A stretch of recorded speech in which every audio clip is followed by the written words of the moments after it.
नमस्कार, अभिनंदन, स्वागत सभी का हमारे लैब असिस्टेंट 2026 की परीक्षा के अंदर।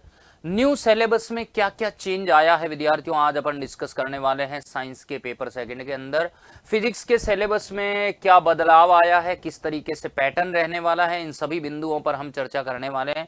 बहुत ही शानदार तरीके से हम इसके ऊपर डिस्कशन करेंगे। आप सभी से मेरा निवेदन है कि आपको अंत तक जुड़े रहना है और इस वीडियो को अच्छे से देखना है कि science paper second physics new syllabus की विस्तृत चर्चा। तो देखिए, हालांकि जो नया सिलेबस आया है उसके अंदर कुछ ज्यादा चेंज है भी नहीं। तो भौतिक विज्ञान के अंदर सीनियर सेकेंडरी स्तर के ज्ञान को रखा गया है और वही मैं कहूंगा टॉपिक है दृढ़ पिंड गति की, जिसमें बल आघूर्ण को शामिल किया, कोणीय संवेग संरक्षण और सरल ज्यामितीय वस्तुओं का जड़त्व आघूर्ण, मतलब वही टॉपिक मोमेंट ऑफ इनर्शिया और टॉर्क और एंगुलर मोमेंटम, साथ में कोणीय संवेग संरक्षण का नियम, ये सब आपको अच्छे से आना चाहिए और इनके अच्छे खासे क्वेश्चन आपको अच्छे से ज्ञान होना चाहिए। दूसरा है thermodynamics, first and second law of thermodynamics. Heat engine को रखा गया है, रेफ्रिजरेटर को वही सेम टू सेम। ऊष्मा गतिकी का प्रथम द्वितीय नियम और ऊष्मीय इंजन और प्रशीतक, इनको शामिल किया गया है। तीसरी वही टॉपिक वही पॉइंट है, ऑसिलेशन, सिंपल हार्मोनिक मोशन और एग्जाम्पल, रेजोनेंस, अनुनाद तक आपको कवर करना। इसमें सरल लोलक वगैरह इसके क्वेश्चन आपको देखने को मिलेंगे। फिर इसके बाद तरंगों को लिया गया है, principle of superposition of waves, Doppler effect, तरंगे हैं, तरंगों का अध्यारोपण सिद्धांत और डॉपलर प्रभाव, ये यहां पर कहा गया है। साथ में है इलेक्ट्रोस्टैटिक्स, स्थिर वैद्युत की, जिसमें हम कहेंगे कूलाम का नियम, बहुत बढ़िया, विद्युत क्षेत्र, गाउस का नियम और अनुप्रयोग सेम टू सेम है, इसमें भी कोई ज्यादा चेंजेस आया नहीं है। सीधा इसके बाद इलेक्ट्रिक करंट में आइए, किरचॉफ का प्रथम और द्वितीय नियम पढ़ना है, व्हीट स्टोन ब्रिज पढ़ना है, मीटर ब्रिज पढ़ना है और पोटेंशियो मीटर पढ़ना है। तो किरचॉफ के नियम, व्हीट स्टोन सेतु, मीटर सेतु, विभव मापी, ये सब सेम टू सेम पॉइंट रखा गया। पोटेंशियोमीटर अभी भी सिलेबस में है, हालांकि एनसीईआरटी ने डिलीट कर दिया है।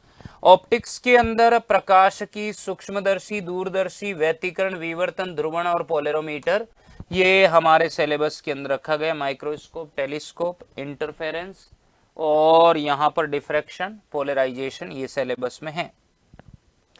परमाणु, एटम, जिसमें हाइड्रोजन के परमाणु का बोहर मॉडल जो है वो बहुत ही खास है, बहुत ही इंपॉर्टेंट है, इसको आपको अच्छे से समझना है, इसके खूब क्वेश्चन देखने को मिलते हैं।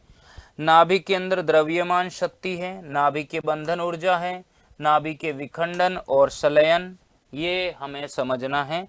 मास डिफेक्ट है, nuclear binding energy, nuclear fission और फ्यूजन, ये हमें समझना है। फिर देखो semiconductor, electronic, PN junction, transistor, logic gate, diode, rectifier, zener diode, यानी पीएन संधि डाला है, ट्रांजिस्टर, तर्क द्वार डायोड दिष्टकारी के रूप में और जेनर डायोड को भी शामिल किया गया। आगे ट्रांजिस्टर के ऊपर भी बहुत सारी टिप्पणी हम करने वाले हैं थ्योरी के दौरान। तो दोस्तों सिलेबस में तो लगभग कोई ज्यादा चेंजेज है नहीं, वही बिंदु रखे गए हैं, बस इन बिंदुओं को हमें अच्छे से देखना है। और अगर आप इस तैयारी में धार देना चाहते हैं, इस परीक्षा के अंदर अपनी विजय पताका लहराना चाहते हैं, तो साथियों आपके लिए उत्कर्ष लेकर आ गया है उत्कर्ष तिरंगा महोत्सव।